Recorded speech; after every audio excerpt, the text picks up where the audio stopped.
मैं मानता हूं कि यह राष्ट्र भक्ति की धरती है, राष्ट्र प्रेम की धरती है। यहां की धरती की महक आप अपने प्रतिनिधि के माध्यम से, यहां के पवित्र धरती की खुशबू आप अपने प्रतिनिधि के माध्यम से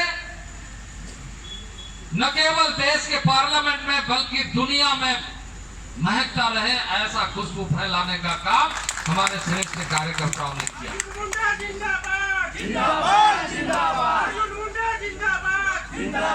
मित्रों, आज जहां हमने अपने पृष्ठभूमि को लेकर के लगातार उपलब्धियों की श्रृंखला बनाई है, वहीं आज पुनः यह आवश्यकता हम सबके सामने है कि आदरणीय जो हम सबके अभिभावक हैं,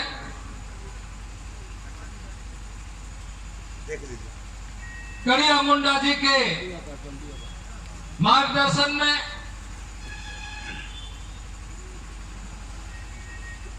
उनके स्नेह और उनके अनुभव को समेटते हुए हम सब इस देश की आवश्यकता इस समय भारत को संगठित करने की, भारत को मजबूत करने की, भारत को सशक्त बनाने की और दुनिया में भारत किसी से कम न रहे, इस बात को सुनिश्चित करने के लिए पुनः हम अपने उस दृढ़ निश्चय को पूरा करने का काम करेंगे और देश में यह सुनिश्चित करेंगे कि एक ऐसी सरकार जो सरकार इस देश के जन के प्रति दृढ़ निश्चयी हो, विश्वसनीय हो और जिस कार्य को प्रारंभ करके जन जन तक पहुंचने का निश्चय प्रारंभ हुआ है, बहुत हद तक सफलता प्राप्त किया है, लेकिन यात्रा अभी बाकी है, यात्रा अभी बाकी है, उसे हमें पूरा करना है।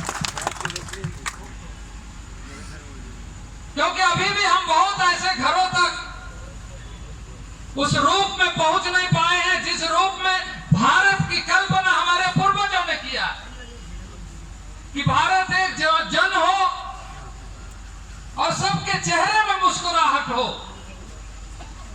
सबके भविष्य को हम इस तरीके से प्रतिबिंब कर सके तो अपने आप में आत्मविश्वास से लबरेज होकर के वो अपने आप में आगे बढ़ने का संकल्प लेते हुए कोई भी परिवार जिस क्षेत्र में भी आगे बढ़ना चाहता है वो आगे बढ़ सके, वो अपनी उपलब्धियों को प्राप्त कर सके। एक ऐसा माहौल हमें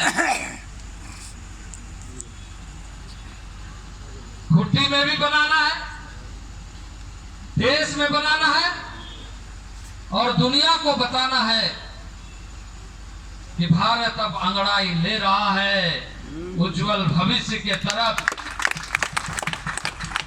उज्जवल भविष्य के तरफ आगे बढ़ने के लिए ऊंचे आकाश में उड़ने के लिए भारत तैयार है। आज आपने देखा होगा कल भारत के साइंटिस्टों ने किस तरह के अपनी इंडिजिनस टेक्नोलॉजी, एथनिक टेक्नोलॉजी जिसे हम कहेंगे कि खुद के देश में विकसित टेक्नोलॉजी के माध्यम से दुनिया को बताने का काम किया कि हम ऐसे चीजों को छू सकते हैं जिसके बारे में बहुत सारे देश आज कल्पना नहीं कर सकते, भारत उसको पूरा कर सकेगा। ऐसे कई क्षेत्रों में उपलब्धियों की श्रृंखला अभी बनने के लिए भारत फड़फड़ा रहा है।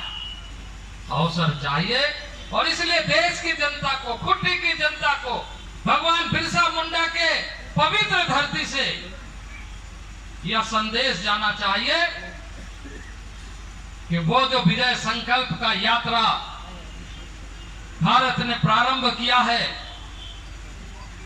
उसको हम रुकने नहीं देंगे, उसको हम झुकने नहीं देंगे। जो देश, जो मुल्क हमें आंख दिखाने का कोशिश करता है, उसके घर तक पहुंचने का हम ताकत, हौसला रखते हैं। आज बहुत सारे लोग कहते हैं, कुछ लोग ये कहते हैं, ये बताइए कितने लोग मरे। ये गब्बर का डायलॉग है क्या? कितने आदमी थे बताइए। क्या हम वहां गिनती करने गए थे? हम अपने इरादे दृढ़ संकल्प को बताने के लिए गए थे कि आगे इस बात का ध्यान रखना चाहिए कि भारत कमजोर नहीं है, हम आपके घर घुस सकते हैं। हम बताने के लिए गए, लेकिन ये लोग घबराइजेशन कर रहा है, गब्बर का तरह पूछता है कितने आदमी। अजीब हालत है। तो मित्रों, जहां दुनिया के बारे में हमें सोचना है कि भारत कहां होना चाहिए, भारत कितना मजबूत होना चाहिए, कितना समृद्ध होना चाहिए, जितना समृद्ध होगा उतना ही हमारा गांव के लिए भी कार्य योजना बने, तभी गांव भी मजबूत होगा।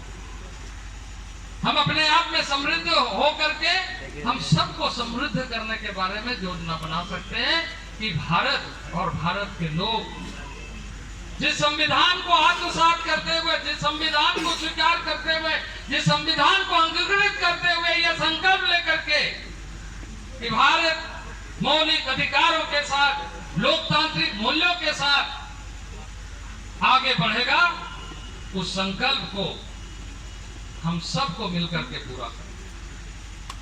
यह सुनिश्चित करने का काम अब आया है 2019 का यह चुनाव।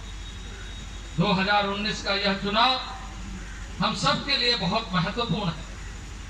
हमें यह सुनिश्चित करना है, क्योंकि बहुत सारे देश दुनिया में देख रहे हैं, बहुत सारे लोग इस बात को सोच रहे हैं कि भारत अब उड़ान भरने की तरफ है, इसके पर कैसे कतरे जाए।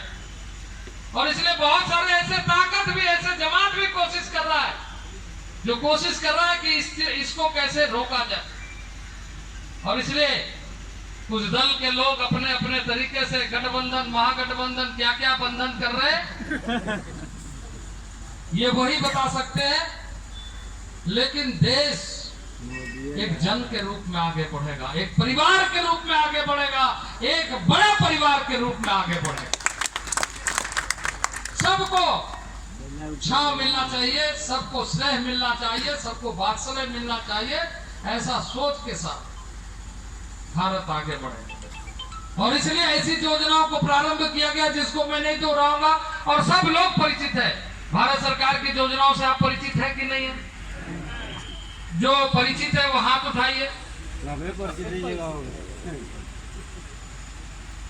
यहाँ पर 100% लोग उस सारी चीजों से, वो भावनाओं के साथ जोड़ा गया योजनाएं हैं कि एक परिवार दुख में कैसे झेलता है और इसलिए उसको कैसे कवर करना चाहिए, कैसे परेशानी होती है एक परिवार का, इन सारी चीजों को ध्यान में रख करके। लेकिन अभी बहुत काम और भी बाकी है। देश के अंदर, गांव में और दुनिया के अंदर भी अपनी ताकत और औकात बताने की आवश्यकता है कि हम कितना मजबूत हैं। तो ऐसे बहुत सारे चीजों में हमें आगे बढ़ने का जरूरत हम सबको महसूस हो रहा है। आज सिर्फ हम एक संकल्प ले, समय का अभाव है और हम सबको आशीर्वाद मिले, हम सबको मार्गदर्शन मिले, यह हम सब की इच्छा है। इसलिए मैं थोड़े संक्षिप्त में ही अपने वाणी को विराम देते हुए मैं अपनी बातों को समाप्त करता हूं। बोलिए भारत माता की।